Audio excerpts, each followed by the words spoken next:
हिमाचल पथ परिवहन निगम को प्रदेश की लाइफलाइन कहा जाता है। निगम में काम कर रहे करीब 12,000 कर्मचारियों को अब तक वेतन नहीं मिला है। कर्मचारियों के वेतन में देरी के चलते सरकार की खूब किरकिरी हो रही है। इसी बीच हिमाचल प्रदेश के मुख्यमंत्री सुखविंदर सिंह सुक्खू का बयान सामने आया है। उन्होंने कहा कि जल्द ही हिमाचल पथ परिवहन निगम के कर्मचारियों को वेतन मिलेगा। साथ ही सरकार व्यवस्था ठीक करने में जुटी हुई है। भारतीय जनता पार्टी को इस बात का भी जवाब देना चाहिए कि अपनी सरकार के दौरान आखिर ड्राइवर कंडक्टर का 3 साल का ओवर टाइम क्यों नहीं दिया गया। उन्होंने कहा कि सत्ता में आने के बाद कर्मचारियों का आधा ओवर टाइम दे दिया है, जबकि सरकार बचा हुआ ओवर टाइम भी जल्द दे देगी। टीसी की सैलरी हमेशा 17-18 तारीख को ही मिलती है। नहीं, हाँ तो खुद कह रहे तो 14 तारीख को मिली, आजकल में मिल जाएगी। HRTC का भारतीय जनता पार्टी ने पिछले 3 साल से ओवर टाइम नहीं दिया था, नाइट नहीं दी थी। मैंने उनकी ओवर टाइम और नाइट की आधी पेमेंट कर दी है और आधी हम वो करने जा रहे हैं। भारतीय जनता पार्टी से पूछा जाना चाहिए ना कि वो 3 साल से उनके नाइट और ओवर टाइम क्यों नहीं दिया गया।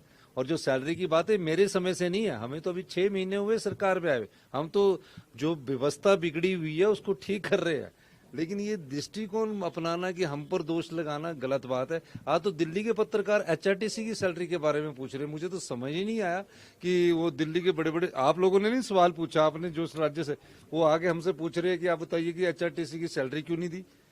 तो ये चीजें कहना गलत बात है। हिमाचल राज्य अपने पैरों पर खड़ा होगा।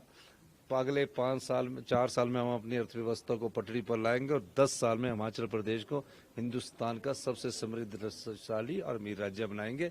ये जो सैलरी है ये कारपोरेशन की है। अभी सचिवालय में खड़े किसी सरकारी कर्मचारी के पास जाके इंटरव्यू तो लीजिए कि आपको सैलरी मिल रही नहीं मिल रही।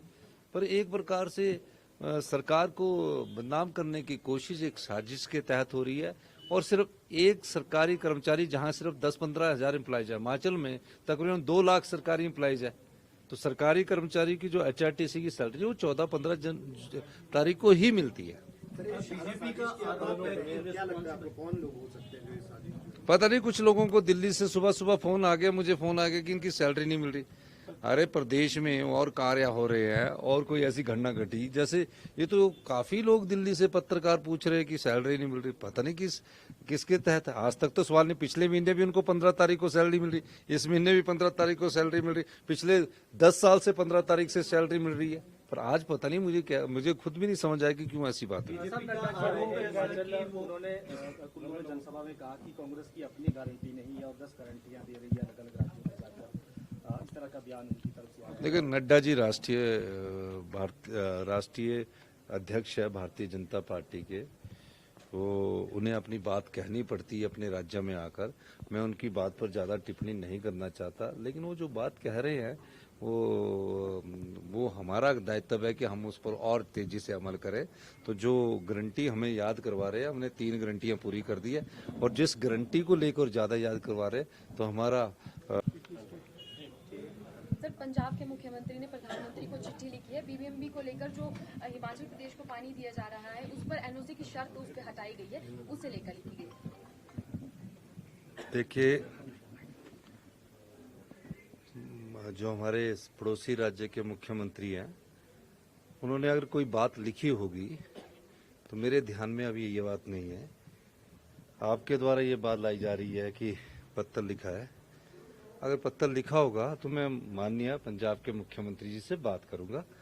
और जो पड़ोसी राज्य है, अगर आपसे हमारी कोई ऐसी उनके साथ बात नहीं है, और मैं निश्चित तौर पर कह सकता हूं कि जब भी मुझे पत्र की जानकारी मिलेगी मैं उनसे मिलकर बैठकर भी बात करूंगा। सर, उसमें ये लिखा गया है कि केवल जो हिस्सेदारी है वो सिर्फ बिजली पर है, फ्री पावर पर है, पानी पर नहीं, वो तो मैं इस समय उस बारे में कुछ नहीं कहना चाहता। मैं तो सिर्फ ये कहना चाहता हूँ कि जब पंजाब था, हिमाचल भी उसका पार्ट था, हरियाणा भी उसका पार्ट था। भारत सरकार ने BBMB को बनाया और जब भारत सरकार ने BBMB को बनाया उसके बाद जब हिमाचल प्रदेश बना तो उसमें हिस्सेदारी मिली और हमारा शेयर चंडीगढ़ में भी और BBMB में भी और जो भी केंद्र सरकार की संपत्ति में उसमें तय किया गया, उस तय के हिसाब से एक हिस्सेदारी है। अभी तो रॉयल्टी है हमारी बीबीएमबी में कि उसमें हमें और पावर प्रोजेक्टों से हमें रॉयल्टी मिलती है। बीबीएमबी से हमें 1% रॉयल्टी नहीं मिलती है और हम उसके अधिकार के लिए पंजाब के मुख्यमंत्री जी से भी बात करेंगे, हरियाणा के मुख्यमंत्री जी से भी बात करेंगे और जो भी बीबीएमबी की पार्टनर स्टेट्स है उनसे बात करेंगे, भारत सरकार से भी बात करेंगे। संवाद के द्वारा ही बातचीत होती है। जो इश्यूज हम उठा रहे हैं अपने हिमाचल के लोगों के हित के लिए, अगर हम वो बात नहीं रखेंगे तो हमारा ये दायित्व बनता है सरकार का कि हम वो बात रखें और जो हमारे युवा पीढ़ी है उसके भविष्य को सुरक्षित रखें। इस दायरे से मैंने ये सारे मुद्दे इसी में नहीं उठाया बीबीएमबी में। हम एसजेबीएनएल में अपना शेयर मांग रहे हैं क्योंकि रॉ मटेरियल तो पानी है। आप हर चीज में हमें रोकते रहोगे, वाटर सेस में रोकते रहोगे। हमारे पास है क्या? हाइड्रो के पानी के अलावा हमारे पास है क्या? हाइड्रो के अलावा हमारे पास है क्या? कोई बड़ी इंडस्ट्रीज यहाँ आ नहीं सकती, रॉ मटेरियल की कॉस्ट होगी। तो जो अगर किसी की कोई ऑब्जेक्शन है तो बैठ के एक समझौते के साथ हम उसको बात करेंगे और मेरा मानना है कि हम इस दिशा में आगे बढ़ रहे हैं। सर रिस्पॉन्सिबिलिटी से हट रहे हैं और उनके ऊपर थोप रहे हैं, ऐसा? देखिए, किसी भी चुनौती का सामना करने के लिए हमारी सरकार है।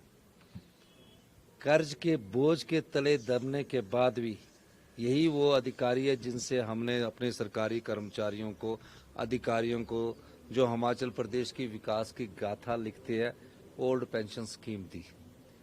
एक भी विभाग आज मुझे बता दीजिए जिसको सैलरी ना मिलती हो और एक भी डिपार्टमेंट ऐसे ना बताया हो जहां हमने आज विकास के कार्यों को अमली जामा ना पहनाया हो।